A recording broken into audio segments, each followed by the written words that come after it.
大家好啊，讀你聽2.0。今日咧，我哋繼續讀 Arthur Conan Doyle 嘅 The Adventures of Sherlock Holmes。咁我哋就讀第一個故事 A Scandal in Bohemia。呢個故事入面嘅第2章節㗎啦。咁上回咧就講咧 Bohemia 嘅正統皇帝呢個身份嘅呢個國王咧，竟然就微服出巡喎，就喬裝就嚟揾呢個 Sherlock Holmes 就幫佢查案。幫佢查咩咧？就係咧佢有啲好重要嘅相片，就好敏感嘅內容啦，就俾一個叫 Irene Adler 嘅女子咧，都唔知係咪特務啊，定係間諜啊，定係偵探咧，就咁然後咧就攞唔翻，無論佢用咩手段咧，都攞唔翻啲相。呢個國王咧就知道 Sherlock Holmes 同呢個 Irene Adler 咧係有交情嘅，於是乎就請 Sherlock Holmes 就出手去攞翻呢張相啦。好啦，我哋睇下呢個短故事發展到點啦。At 3 o'clock precisely, I was at Baker Street, but Holmes had not yet returned. The landlady informed me that he had left the house shortly after 8 o'clock in the morning. I sat down beside the fire, however, with the intention of waiting him, however long he might be. I was already deeply interested in his inquiry, for, though it was surrounded by none of the grim and strange features which were associated with the 2 crimes which I have already recorded, still, the nature of the case and the exalted station of his client gave it a character of its own. Indeed, apart from the nature of the investigation which my friend had on hand, there was something in his masterly grasp of the situation and his keen, incisive reasoning which made it a pleasure to me to study his system of work, and to follow the quick, subtle methods by which he disentangled the most inextricable mysteries. So accustomed was I to his invariable success that the very possibility of his failing had ceased to enter into my head. It was close upon 4 before the door opened, and a drunken-looking groom, ill-kempt and side-whiskered, with an inflamed face and disreputable clothes, walked into the room. Accustomed as I was to my friend's amazing powers in the use of disguises, I had to look 3 times before I was certain that it was indeed he. With a nod he vanished into the bedroom, whence he emerged in 5 minutes tweed-suited and respectable as of old. Putting his hands in his pockets, he stretched out his legs in front of the fire and laughed heartily for some minutes. "Well, really," he cried, and then he choked and laughed again until he was obliged to lie back, limp and helpless, in the chair. "What is it? It's quite too funny. I'm sure you could never guess how I employed my morning, or what I ended by doing. I can't imagine. I suppose that you have been watching the habits and perhaps the house of Miss Irene Adler?" "Quite so, but the sequel was rather unusual. I will tell you, however. I left the house a little after 8 o'clock this morning in the character of a groom out of work. There is a wonderful sympathy and Freemasonry among horsey men. Be one of them, and they will know all that there is to know.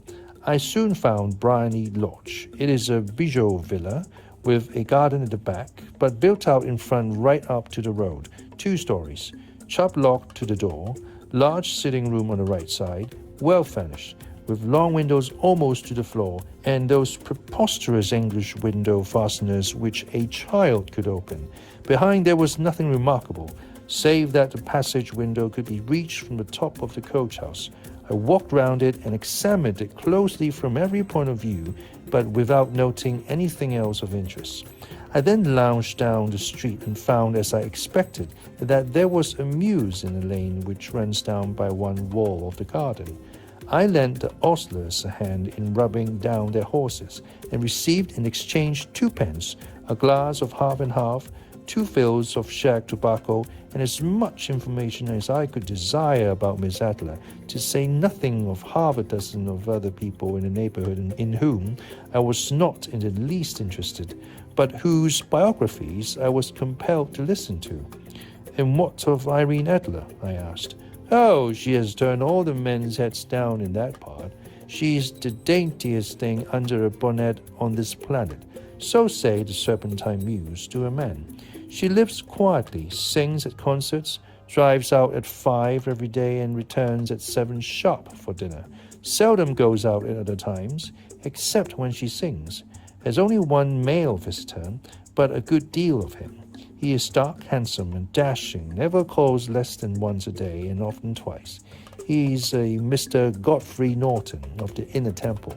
See the advantages of a cabman as a confidant. They had driven him home a dozen times from Serpentine Mews, and knew all about him. When I had listened to all they had to tell, I began to walk up and down near Bryony Lodge once more, and to think over my plan of campaign. This Godfrey Norton was evidently an important factor in the matter. He was a lawyer. That sounded ominous. What was the relation between them, and what the object of his repeated visits? Was she his client, his friend, or his mistress? If the former, she had probably transferred the photograph to his keeping. If the latter, it was less likely. On the issue of this question depended whether I should continue my work at Bryony Lodge or turn my attention to the gentleman's chambers in the temple. It was a delicate point, and it widened the field of my inquiry. I fear that I bore you with these details, but I have to let you see my little difficulties if you are to understand the situation. I'm following you closely, I answered. I was still balancing the matter in my mind when a hansom cab drove up to Bryony Lodge, and a gentleman sprang out. He was a remarkably handsome man, dark, aquiline, and moustached, evidently the man of whom I had heard. He appeared to be in a great hurry, shouted to the cabman to wait, and brushed past the maid who opened the door with the air of a man who was thoroughly at home. He was in the house about half an hour, and I could catch glimpses of him in the windows of the sitting room, pacing up and down, talking excitedly and waving his arms. Of her I could see nothing. Presently he emerged, looking even more flurried than before. As he stepped up to the cab, he pulled a gold watch from his pocket and looked at it earnestly. "Drive like the devil," he shouted. "First to Gross and Hankey's in Regent Street, and then to the Church of St. Monica in the Edgware Road. Half a guinea if you do it in 20 minutes. Away they went, and I was just wondering whether I should not do well to follow them when up the lane came a neat little landau, the coachman with his coat only half buttoned and his tie under his ear, while all the tack of his harness were sticking out of the buckles. It hadn't pulled up before she shot out of the hall door and into it. I only caught a glimpse of her at the moment, but she was a lovely woman, with a face that a man might die for. "The Church of St. Monica, John," she cried, "and half a sovereign if you reach it in 20 minutes. This was quite too good to lose, Watson. I was just balancing whether I should run for it, or whether I should perch behind her landau when a cab came through the street. The driver looked twice at such a shabby fare, but I jumped in before he could object. 'The Church of St. Monica,' said I, 'and half a sovereign if you reach it in 20 minutes. It was 25 minutes to 12, and of course it was clear enough what was in the wind. My cabby drove fast. I don't think I ever drove faster, but the others were there before us. The cab and the landau with their steaming horses were in front of the door when I arrived. I paid the man who hurried into the church. There was not a soul there save to whom I had followed, and a surpliced clergyman who seemed to be expostulating with them. They were all three standing in a knot in front of the altar. I lounged up the side aisle like any other idler who has dropped into a church. Suddenly, to my surprise, the three at the altar faced round to me, and Godfrey Norton came running as hard as he could towards me. "Thank God," he cried. "You'll do. Come, come." "What then?" I asked. "Come, man, come. Only 3 minutes, or it won't be legal." I was half dragged up to the altar, and before I knew where I was, I found myself mumbling responses which were whispered in my ear, and vouching for things of which I knew nothing, and generally assisting in the secure tying up of Irene Adler, spinster, to Godfrey Norton, bachelor. It was all done in an instant, and there was the gentleman thanking me on the one side and the lady on the other, while the clergyman beamed on me in front. It was the most preposterous position in which I ever found myself in my life, and it was the thought of it that started me laughing just now. It seemed that there had been some informality about their license, that the clergyman absolutely refused to marry them without a witness of some sort, and that my lucky appearance saved the bridegroom from having to sally out into the street in search of a best man. The bride gave me a sovereign, and I mean to wear it on my watch chain in memory of the occasion. This is a very unexpected turn of affairs, said I. And what then? Well, I found my plans very seriously menaced.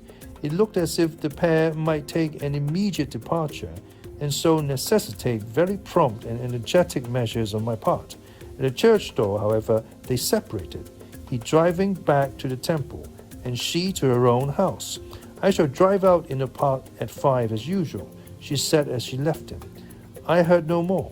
They drove away in different directions, and I went off to make my own arrangements. Which are? Some cold beef and a glass of beer, he answered, ringing the bell. I have been too busy to think of food, and I am likely to be busier still this evening. By the way, Doctor, I shall want your cooperation. I shall be delighted. You don't mind breaking the law? Not in the least. Nor running a chance of arrest? Not in a good cause. Oh, the cause is excellent. Then I am your man. I was sure that I might rely on you. But what is it you wish? When Mrs. Turner has brought in the tray, I will make it clear to you. Now, he said as he turned hungrily on the simple fare that our landlady had provided, I must discuss it while I eat, for I have not much time. It is nearly 5 now.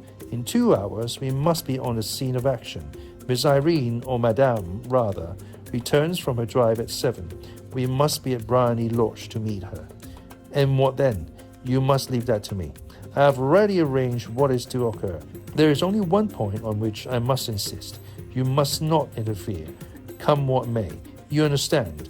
I am to be neutral, to do nothing whatever. There will probably be some small unpleasantness. Do not join in it. It will end in my being conveyed into the house. 4 or 5 minutes afterwards, the sitting-room window will open. You are to station yourself close to that open window. Yes, you are to watch me, for I will be visible to you. Yes, and when I raise my hand, so you will throw into the room what I give you to throw, and will at the same time raise the cry of fire. You quite follow me? Entirely. It is nothing very formidable, he said, taking a long cigar-shaped roll from his pocket. It is an ordinary plumber's smoke rocket, fitted with a cap at either end to make it self-lighting. Your task is confined to that. When you raise your cry of fire, it will be taken up by quite a number of people. You may then walk to the end of the street, and I will rejoin you in 10 minutes. I hope that I have made myself clear. I am to remain neutral, to get near the window, to watch you, and at the signal to throw in this object, then to raise the cry of fire, and to wait you at the corner of the street. Precisely. Then you may entirely rely on me. That is excellent, I think. Perhaps it is almost time that I prepare for the new role I have to play.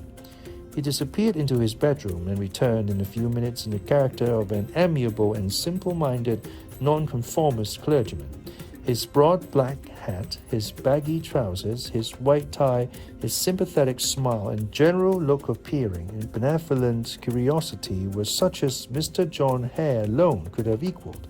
It was not merely that Holmes changed his costume.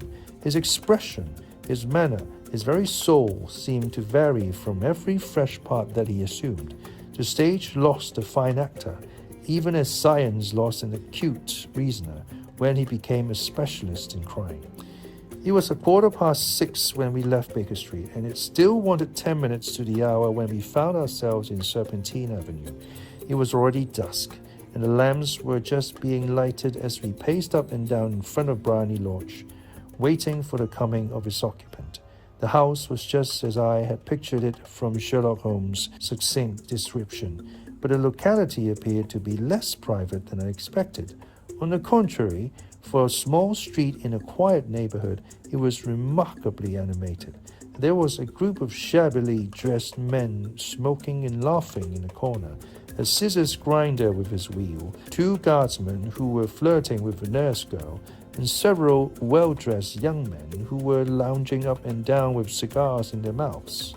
You see, remarked Holmes as we paced to and fro in front of the house, this marriage rather simplifies matters.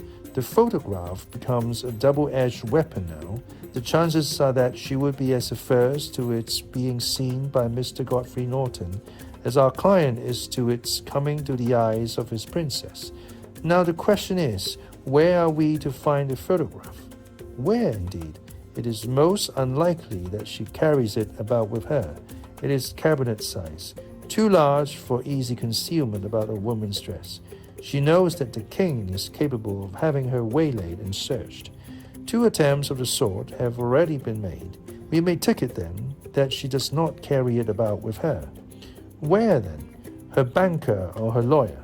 There is that double possibility, but I am inclined to think neither. Women are naturally secretive, and they like to do their own secreting. Why should she hand it over to anyone else?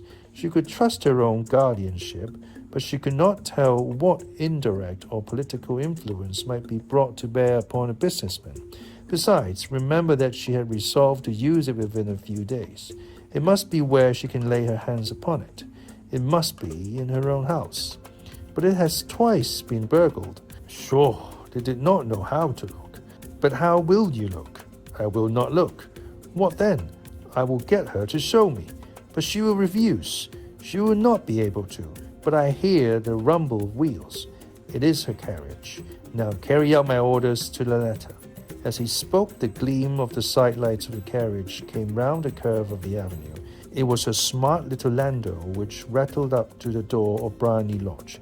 As it pulled up, one of the loafmen at the corner dashed forward to open the door in the hope of earning a copper, but was elbowed away by another loafer, who had rushed up with the same intention. A fierce quarrel broke out, which was increased by the 2 guardsmen, who took sides with one of the loungers, and by the scissors grinder, who was equally hot upon the other side. A blow was struck, and in an instant the lady, who had stepped from her carriage, was the center of a little knot of flushed and struggling men, who struck savagely at each other with their fists and sticks. Holmes dashed into the crowd to protect the lady, but just as he reached her, he gave a cry and dropped to the ground, with the blood running freely down his face.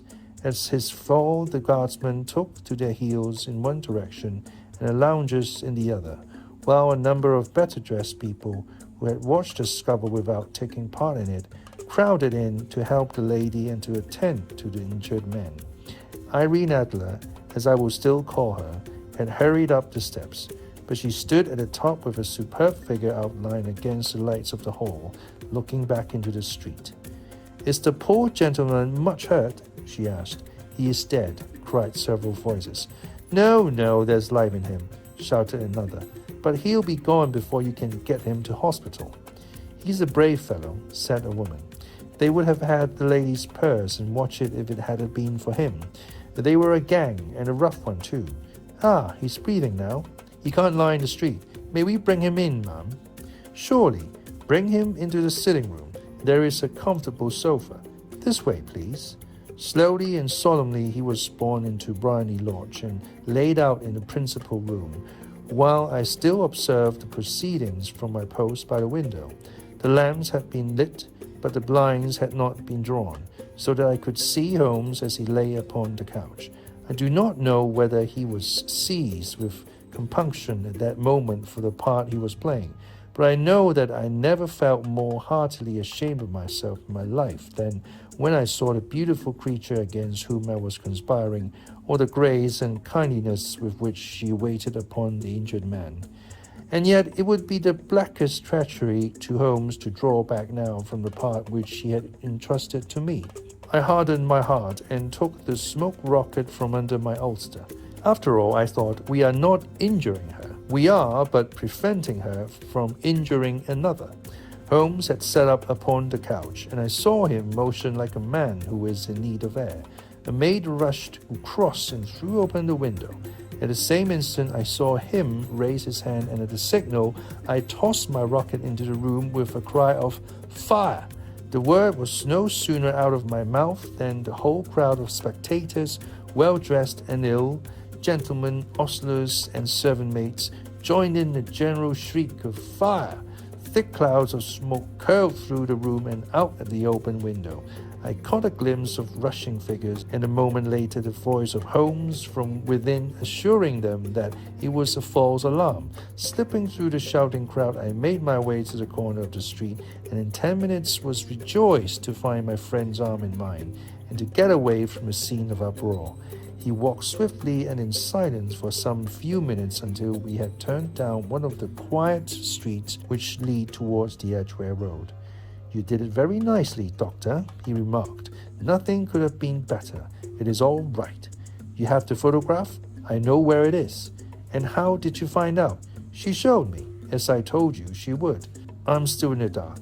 I do not wish to make a mystery, said he, laughing. The matter was perfectly simple. You, of course, saw that everyone in the street was an accomplice. They were all engaged for the evening. I guessed as much. Then, when the row broke out, I had a little moist red paint in the palm of my hand. I rushed forward, fell down, clapped my hand to my face, and became a piteous spectacle. It is an old trick. That also I could fathom. Then they carried me in. She was bound to have me in. What else could she do? And into her sitting room, which was the very room which I expected. It lay between that and her bedroom, and I was determined to see which. They laid me on a couch. I motioned for air. They were compelled to open the window, and you had your chance. How did that help you?